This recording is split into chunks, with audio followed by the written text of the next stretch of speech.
Hello and welcome to another episode of the Digital Nomad Cafe Podcast. Today's guest is Alistair Webster. Alistair runs two websites, freelancesuccess.co.uk and alistairwebster.com, a services-based business. Alistair, welcome to the show. Thanks for having me. How are you doing? Good, man, good. We had a nice wee pre-chat there, so we're all well warmed up. Yeah, we're all oiled up, ready to go. We're all ready. So yeah, so look, Alistair, you've got two things going on here. Like, one is you work in you have a services based business, and then you're also looking at helping freelancers to start their own freelance business. So the best thing to do is just give us a wee bit of an introduction to yourself, where you're based, and what it is that you do. Yeah, so I'm currently in Cyprus. We came out here in November last year after kind of escaping from the UK. We I think like most digital nomads, we got stuck when COVID struck. So I'm out here with my wife, who I met while digital nomading as well. But I got started freelancing, I think it was 2011. And we were talking before that you've been to Spain a lot, and you were working in Spain. I was living in Granada, so my girlfriend at the time, she wanted to teach Spanish, and I kind of thought I quite fancy living in Spain as well, but I didn't speak any Spanish. So I thought, how am I gonna get out there and earn some money, So that's how I started. So I started copywriting while I was out there, and kind of worked my way up that way, And then since then, I've kind of moved into marketing. I've done graphic design as well and web design. So I've kind of brought all those things together into web. I kind of do website packages mainly. That's my main business at the moment. But then also last year, while we were in the middle of the first lockdown and pandemic, I kind of, looking around at the situation, I thought a lot of people are going to be going freelancing in the future now, whether they want to or not. There's a lot of redundancies and the kind of the financial situation. Yeah. So that's where Freelance Success came from. Excellent. So it's and you do have there's a free checklist there full of useful information for people who want to get up and running. So that's freelancesuccess.co.uk if somebody wants to download that guide. So I totally agree with you. Like, some people are going to kind of have their hand forced at it, but other people are maybe going to look at the world differently. Like, this is a fundamental reshift. A lot of people didn't think that they would work from home, and now they are. A lot of people didn't think, oh Jesus, I could spend 6 months of the year living in Spain and work and get paid the same as I would if I was working in London or working in New York or wherever it is. I think one of the biggest challenges people face is getting clients, that's kind of one of the things, because when you become a freelancer, like, when you have a job, it's pretty straightforward in terms of, you get told what to do, there's certain expectations, you get paid on this date. When you're a freelancer, all that goes out the window, and you become the salesperson, the accountant, and the person delivering upon the services. Now look, same as a builder or a painter or a decorator, only this is in a digital format. So can you talk to me about when you're living in Spain, were you looking for clients, and you're in Cyprus now and you're selling website packages? Are you trying to do that locally where you are residing, or are you targeting the American market or the UK market? Can you talk a little bit to how you would get clients and how you've managed to do that since 2011? Yes, so I've travelled a lot. We're more settled now in Cyprus for the moment, but yeah, I've always tended to focus on the UK mainly. Just because of the language as much as anything, but also, it keeps things more simple with tax and that kind of thing. But I think also you can work from anywhere with the kind of thing I do, but it also helps to have a kind of a local base as well. So in the middle of all of the last 10 years when I've been freelance, I also had a job in a marketing team in Nottingham. So when you're there, you kind of make connections, and then that can lead to work. But yeah, I think it's, especially if you're going somewhere where you want to change where you are and you want to travel around a lot and go to different countries, it helps to kind of focus on one place, and maybe the place where you're most comfortable, which for me is the UK. Yeah, no, absolutely. And I still, years later, get referred work from my days in the Chamber of Commerce and B&I from years ago. And I didn't love it when I was there, but I can see the value of it, in hindsight, you can kind of look back on it and go, there's a lot. And like you're saying, people who you interacted with, who maybe you were at meetups together when we would do these tech meetups or, online business meetups or whatever. So I think it is good for people to explore that. Right now it's a bit different because you can't do the in-person ones, but, joining online things in your local community, if you are there, even if you are looking at getting away, to somewhere like Cyprus or Spain or wherever, man. Like it's really weird at the minute because some countries are completely open. Like I have a friend heading to Mexico next week, play at El Carmen. Yeah. It's completely open. There's no like there's no anything. Nothing. Like, you don't even need a negative test to enter the country. Really? Right? Yeah. Yep. Like Wow. he has to get it to go through Madrid because Madrid requires a test to fly through Madrid. Yeah. But to go into Mexico, nothing. You know. And but then other countries like I'm in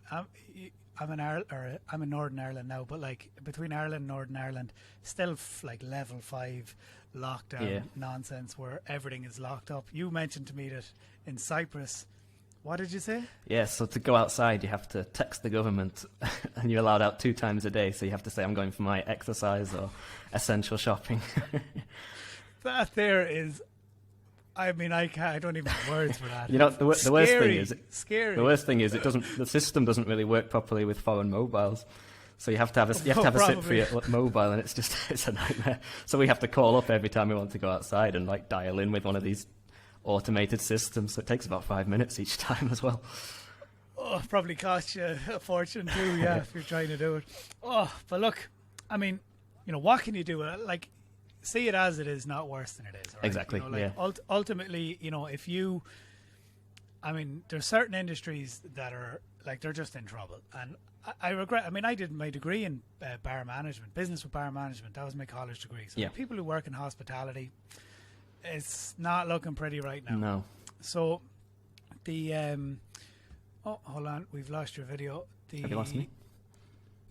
All right, no, it's still being recorded, so it says your video is to save. Sorry, that's new. This is a new platform doing it with video. I've normally only done audio, so this is using a new platform called Riverside.fm, which records, and apparently it's great. So anyway, kind of circling back there, where a lot of people, like you're saying, like they're going to have to learn, or maybe they're going to want to learn freelance skills. They're going to want to learn skills that they can take with them. So can we talk a little bit about freelance success? You mentioned that you were going to work on a course. Like, what do you see as some of the key fundamental basics that people would have to have if they're going to head off and become a freelancer?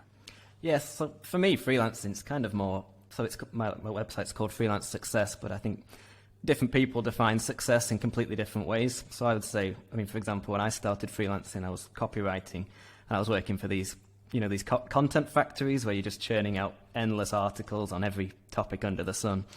And it's not that well paid, but it was enough for me at that time to do what I wanted to do and be in Spain and, go out for a beer and have tapas and all that. So for me, that's freelance success as well. You don't have to be earning millions. So I think it's more about having the freedom to do what you want to do and live a life that you've actually thought about and actually want to do, rather than just what everyone else is doing and what you think you should be doing.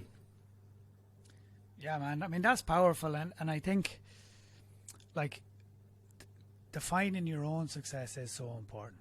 Like, what do you want? Not because everybody is different. Like you're saying, I know a couple, I interviewed 1 or 2 people. Granada seems to be a real hotspot for digital nomads in Spain. Yeah. I interviewed, there's one girl, Katie Uniac, I think her name is, and she does like translations from English to Spanish. I interviewed 1 or 2 other people there. I'm forgetting the names right now, but they were very similar at that time in their approach of, look, I just want to live. I don't want to work 7 days a week, 15 hours a day, trying to make, €1 million a year.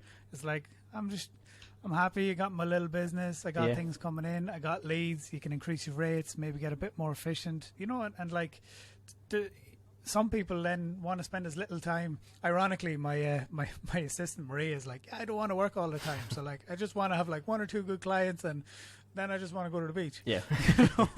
She's like, I don't want to be on a computer all day.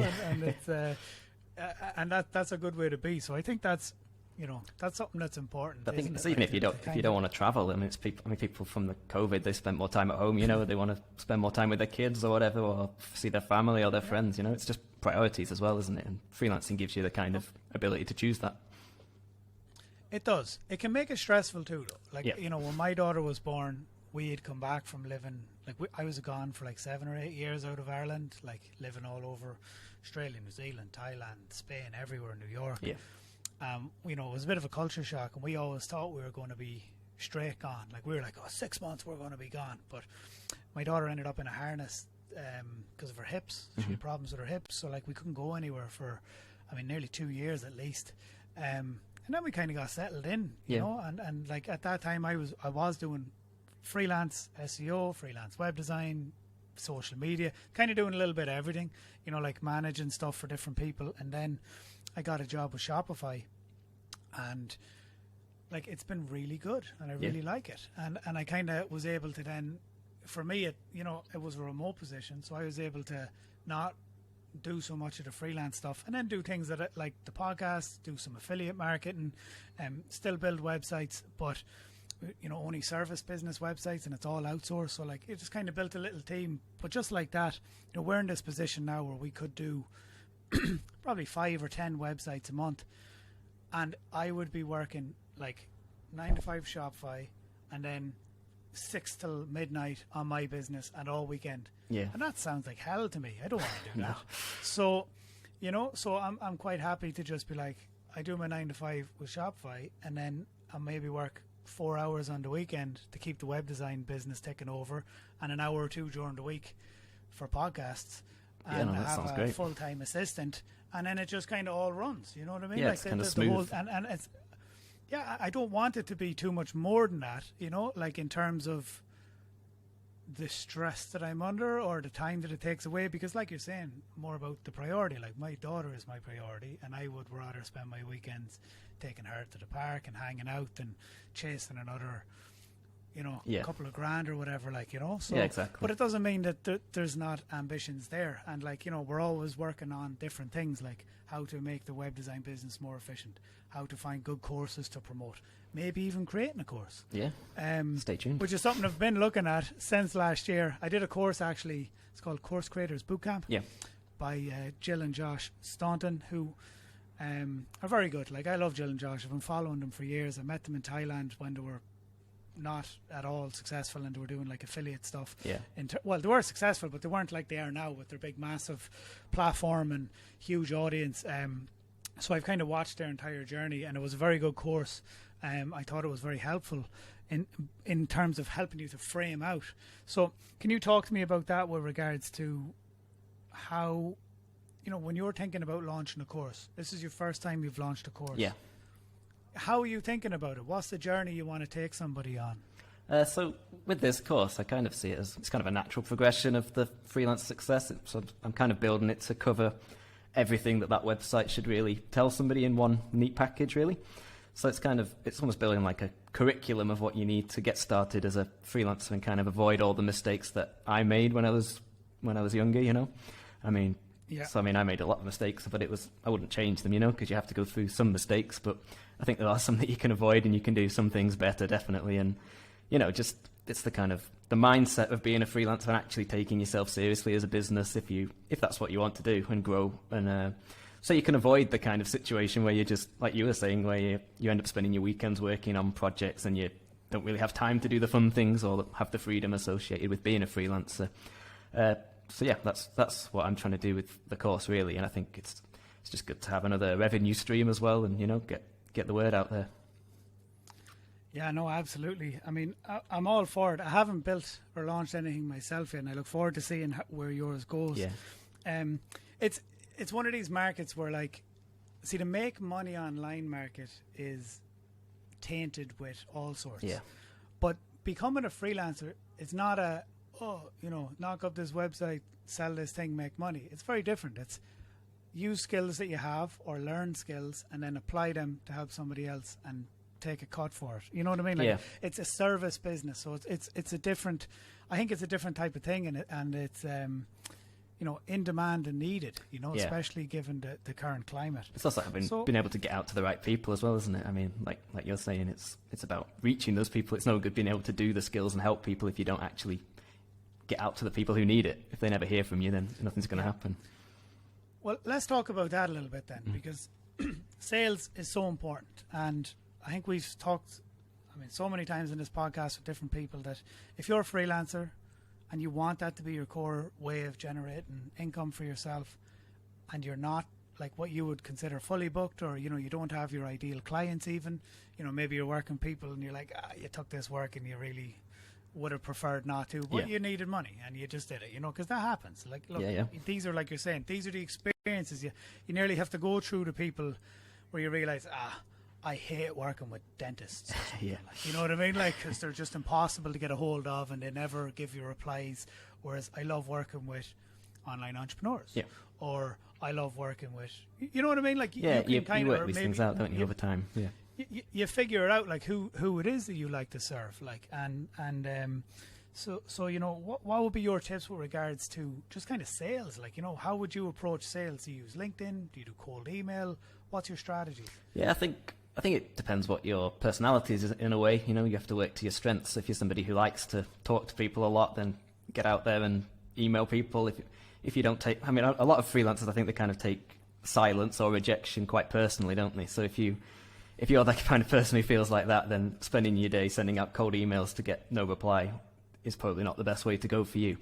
So what I've been trying to do recently is kind of encourage people to set up sales funnels, even if you're a freelancer. So just have a simple landing page with one aim, just try to get people to download your lead magnet, which just offers some help to somebody, and then you start to grow your email list, because then once you decide you do want to launch a course or that kind of thing, you've then actually got an audience who are interested in you. They're interested in what you have to say, and then you're not just launching it out into the ether with nobody listening to you.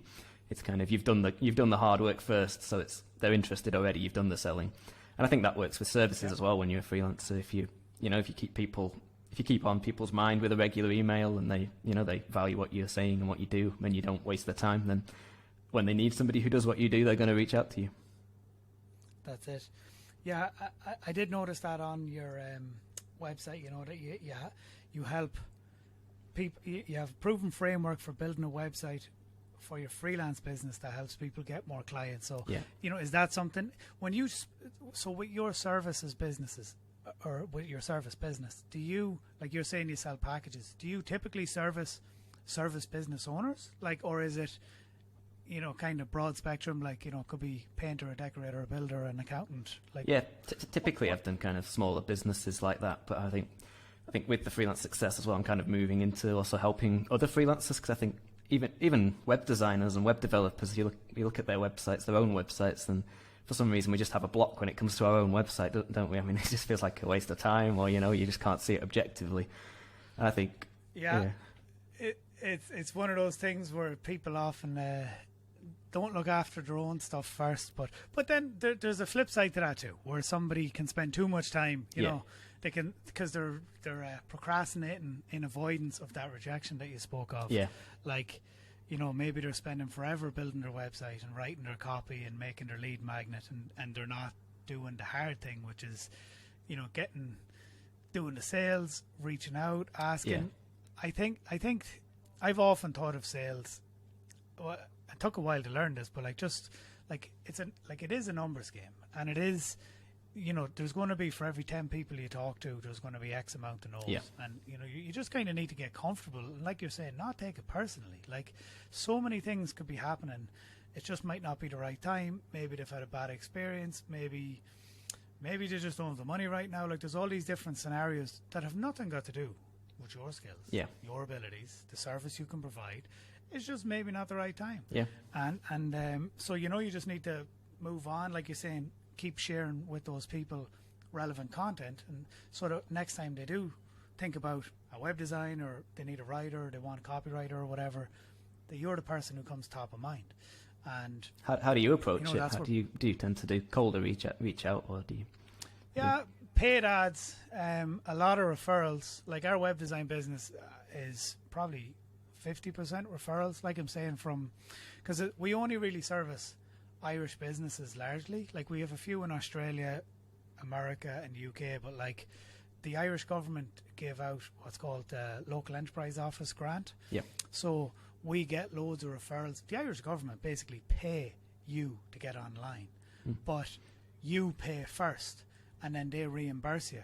So we've just kind of tapped into that market, and we, like I said, my assistant does all the emails. We just run Facebook ads to landing page, collect people's email addresses, target service business owners, and then the other half of it is like people in the Chamber of Commerce, local enterprise office, who know that we build websites, or people just refer us because, like I said, like I've been building websites here for like nearly 10 years now. So, or not 10, like it's about 7 years we've been back. So like, you know, for 7 years I've been interacting around this whole part of the country. So lots of people know that I build websites. You know? Like, so your name's out there, isn't it? You know, but that's it. Yeah. But the difference now though is like compared to before, because like before I worked with Shopify, I was building e-commerce websites for people, but now I don't do that at all because it's basically like contractual thing that I don't build anything Shopify, so I just keep everything like service business owners. So that's like black and white, nothing to do with e-commerce. I had to make that like differentiation between the two, so that. But look, it's good. Like those are kind of the key ways, really, like referrals and then Facebook ads. I don't do Google ads for the web design. I found them very expensive, and I didn't really get the leads that I wanted. So yeah, it's getting down to like a process, isn't it? Like a simple, this is what you do. It's almost like a machine for you, isn't it? Now it just keeps the work coming. Well, that's it. Like, you know, we know how much we make on a website thereabouts. So like, I know I can spend however much. Like a website is a high ticket item, you know, like it's a couple of grand. Like, as you know, like, you know, it could be anywhere from $2,000 to $8,000, somewhere around that region. So like, I don't mind spending €100, €200 to get a highly qualified lead, you know, because I know that like we convert pretty highly because our we use a really good platform with really good systems in place. Like I don't know. I kind of feel like you have to have a cost for it. And if we get no's, I actually turn down quite a few websites. Like we get people all the time asking us, like, who even aren't, like I'm saying, nothing to do with the e-commerce, but maybe it's too complex of a project, or they're asking too much, or, you know, you can just sometimes you build this kind of muscle where you're like, no, not feeling it. That's not for me, man. No, I know you're going to be a pain in the head. Because as well, like I'm saying, for me, like I literally use 4 hours on a Saturday morning. That has to run the entire machine.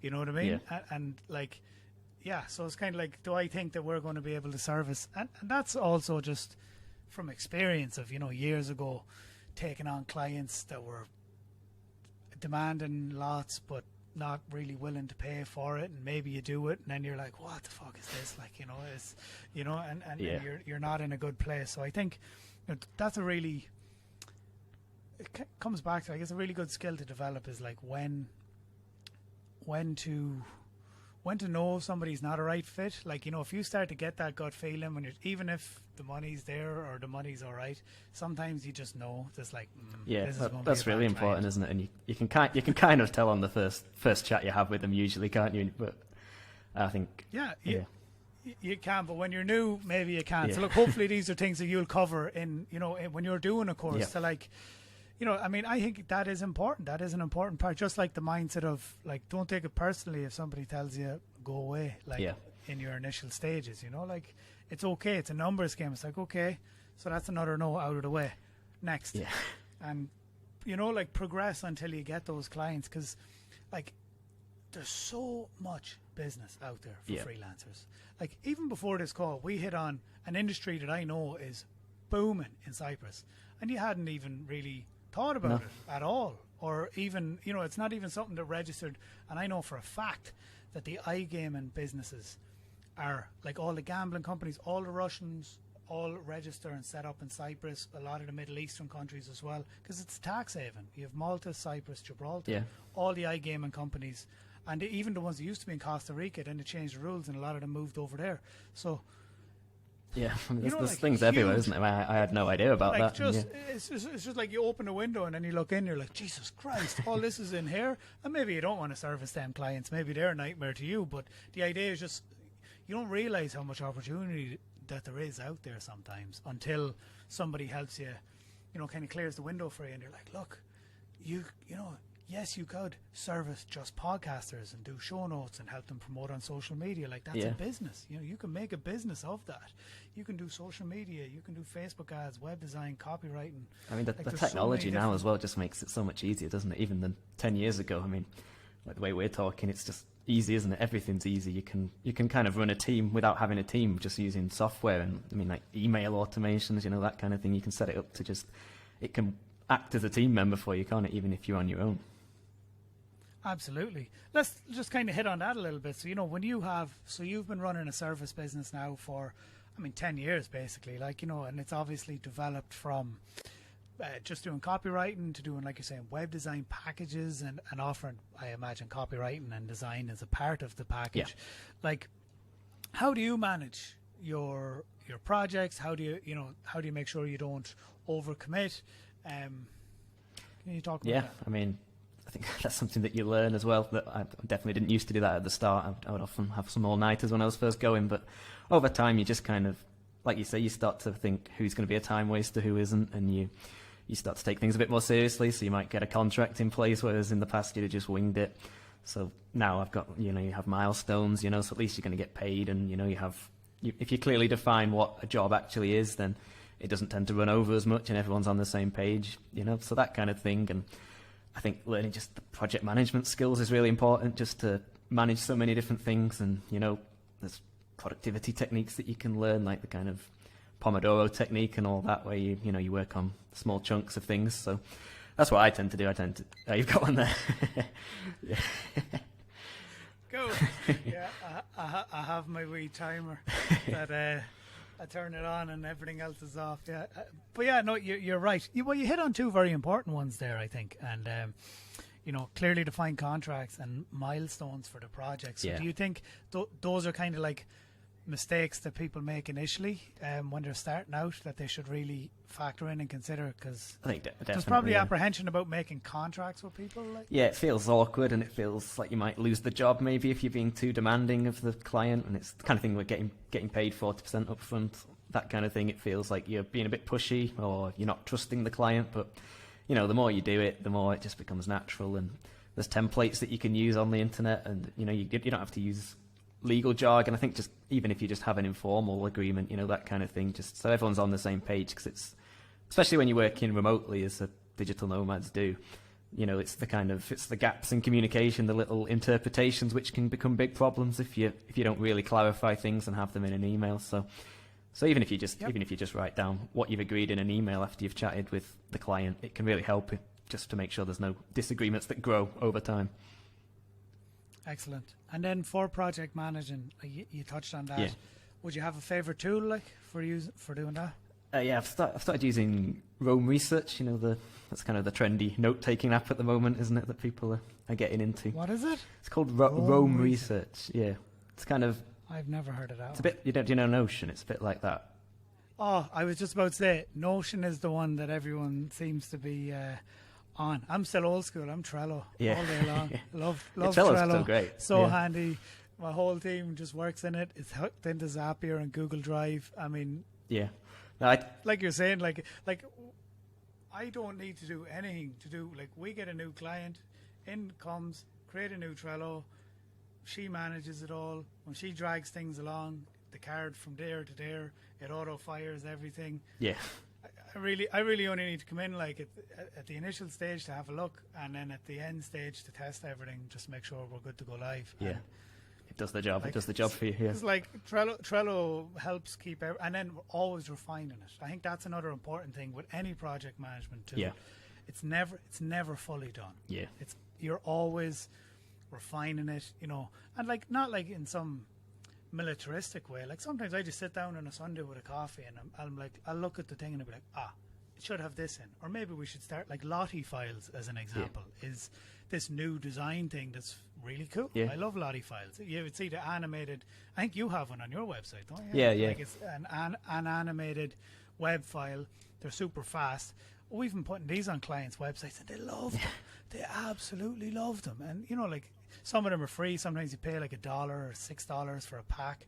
But like, just little things like that. Like, so now that's part of the project where, like, we will usually use Lottie files, and sometimes you learn things too, like maybe something didn't go swimmingly in the project. You're like, okay, the hosting provider didn't route the emails because the A record, there'll be some technical thing that you're like, okay, let's not make that mistake again. That needs to go into the Trello, and the card doesn't get moved until all the checkboxes are ticked, and then you're just creating kind of like a machine. I don't like it is. You're just trying to build good systems, what I mean, like, and build good systems that help smoothly bring people through the output, and then hopefully you can kind of ramp it up a little bit with the same team over time. Yeah, and especially if you're working with a team, you kind of need something that everyone can get behind. So, I mean, I'm using this Roam. It's like a fancy tool that you can like link ideas together and that kind of thing. But it's quite nerdy, really, to be honest. So if I was working with more of a team, I think I'd go for something more like Trello or the typical ones, because obviously not everyone's as interested in it as I am. Yeah, I know, but look, I like exploring these things, but I find you can spend as much time project management tools as you do actually doing the work. Like sometimes, and that's why I've tried ClickUp and I've tried one or two other ones, and I've always just kind of come back to I like Trello. It's really easy. It works fine, and it connects with everything. And if anything, just learn more about Zapier, because Zapier is the magic in between, that can like make everything else happen. So it's like, so we've done that, and so we've actually started using. So I only have one person who I deal with. This was a fundamental. I think this is important for if you're building teams, if you're kind of stepping out of the freelancer, because I can't be a freelancer and have a full-time job. Like, to me, that was just not happening, right? But I still I have an opportunity to earn, like you're saying, more revenue streams. So I have to build a business that requires the minimum amount of effort from myself. So I put an online business manager in place, and I've trained her. And she now has the permission to deal with all of the freelancers. So we use Fiverr for Business, where you can actually assign somebody to manage all of the freelancers. So she does everything. She has the permissions now to order, to everything, and then she's the one central hub for Trello. So like, it's like I love how that works now. Like, like you're saying, like, this is what the technology allows for now. It's like Fiverr for Business, like £100 a year. Trello's like £100 a year, and then her fee is her fee, and then she manages everything. So we need graphics, we need copywriting, we might need a fix with something, maybe we need a video made. Like, she just does it all in Trello and manages it with these clients, and I don't know, man. It just makes it so like much magic, easier. isn't it? That you can just Yeah. Well, I mean, look, you will have problems every now and then, but it's pretty sweet. Like the technology allows for this, and it's great to hear that you have, your tool of choice, and that. I look for Roam Research and Notion, so we'll have a look at them. But that's interesting. So look, it's been an interesting chat, man. I've enjoyed talking with you and touching base on all things freelancing and getting set up. So if people if somebody has started freelancing and they've kind of been doing it for a while and they're looking to maybe ramp up or get more business, like, what, given the current situation of everything that's going on, like, what do you think will be some good advice or strategies for these people? I think look for the opportunities in the technology, like we've been talking about. If you can build systems that work for you, you don't need a huge team of employees. If you can build a process, so if you can get your website, make it simple, make it easy to understand what you do, who you can help, what problems you're solving. So when I build websites, I use this kind of framework, it comes from Donald Miller in his kind of story brand world. So it's kind of, you treat your business as a story. So you're trying to help the hero of the story, which isn't you, it's your client. You're the kind of the guide in a movie, for example. So you're the Gandalf to the Frodo, you're showing them the way and how to reach their goal at the end. So you can kind of put that into everything you do, that kind of story, because we really engage with stories. So in the website, you can guide them through, you show them how you can help them, you show them what they're missing, what their life can be like if they work with you. Try to get their email, don't go straight for the sale, give them some useful advice, and then just build some emails that go out to them and help them. And that's the way, because then it's automated. You just need to share your lead magnet, you need to get people moving through your kind of system, and then you can really, really help the people. And you're also attracting the right people, and you're filtering out the people who are going to waste your time. And I think that's what I think we tend to kind of associate that kind of sales funnel with products more than services typically, but I think freelancers can really benefit from it, especially when it's so easy to just make a lead magnet, jump on Facebook, go into Facebook groups with relevant people, stick them in there. It doesn't need to cost you a lot of money or time. Just do 20 minutes a day of that, distributing it, and you can make a really good business doing that. Yeah, no, absolutely, man. I love it. I love that you hit on the storytelling side of things. Yeah. We did a storytelling workshop actually last Friday, and it was so interesting. Yeah. Like, you know, so many stories are, like you're saying, that the hero's journey. Yeah. You know, like it's like the ultimate story forever and evermore, you know, from dragons. Yeah, exactly. Knights Yeah. going off to fight dragons. And, you know, now you see brands who do it really well, like Harry's, the shaving brand. They Yeah. do it so well. That's a product business. And they took on, I mean, basically, you know, the story is like, these two guys, could they really take on the shaving giants Gillette? You Yeah. know, like, and their video for it is really good. So it's so it's turning that around, like you know, like you're saying, in a service-based environment. I like how you put that, man. Like, so the hero is the client, Yeah. and the hero's journey is, you know, it's not about, if it's a product business, you're the hero. You're Yeah. the hero who took on this thing, and you're providing a solution. Whereas for a service business, it's actually kind of flip side, where the client is the hero, Yeah. and you're going to take them on that hero's journey from, I want a website, I want to have a freelance business, I want to go and live in Cyprus or Spain or Thailand or wherever. How can I do that? Well, I'll show you the way. I'll show you how you exactly. can do that. That's kind of what these interviews are about. Yeah. Like, you know, it's like, let's talk with people who are doing it, and, you know, maybe I'll kind of shine a light on the way. So there's our way. Maybe Yeah. it's the way for you. Maybe everything we discussed isn't. Maybe somebody's doing a different thing, and that's why I interview different people.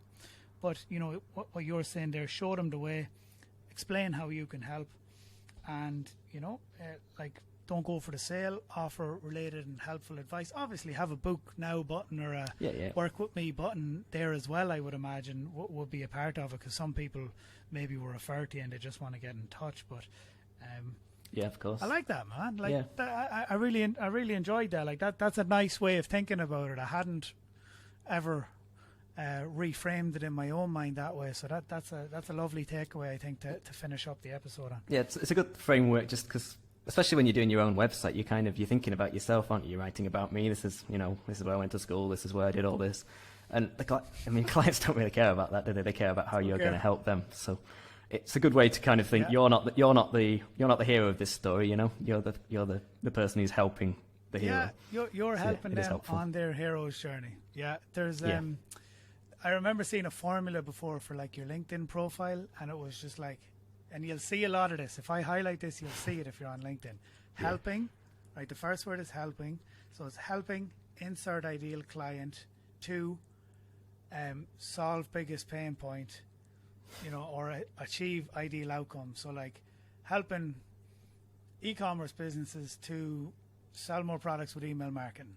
It's very specific. You know what I mean? Like, so it's like, Yeah, to think about it forces you in into that way that too. framework, doesn't it? Yeah. It puts you in, but a lot of copywriting can be like that. Like, I love copywriting. I've read a lot of that Ogilvy stuff, and I've read all his books. I enjoy it. Like, it's kind of like sciencey, you know what I mean? Like, I've read all the ClickFunnels books and all that sort of jazz. They have a lot of these templates, but a lot of it can be kind of like, what's the word I'm looking for? Like, it kind of works in like little frameworks, you know? Yeah. It's like you're saying here, who's your ideal client? Are you speaking to them on your pages, in your social media, or are you talking about yourself all the time?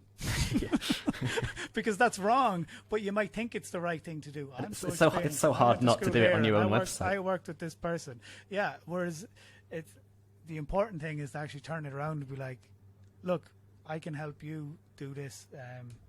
It's interesting, man. Yeah. I love it. So, so if people want to get in touch with you with regards to service-based stuff, it's alistairwebster.com. Yeah, that's isn't the that one. correct? Yeah, and then it's for freelancesuccess.co.uk for the freelance success. that's where you've got the checklist that helps people to get get started or get up and running as a freelancer. Watch out for this space, because there's a course coming down. Where else can people connect with you if they wanted to get in touch, Alistair? Yeah, on Instagram, Alistair T Webster. Yeah, that's the main places. Freelance Success. There's loads of free blogs and that kind of thing that you can check out. Perfect. Thank you, and thank you to all the listeners, for everybody for tuning in. Hey, thanks for having me. Thanks. Yeah, been great. Take care, Alistair. Thank you. Bye.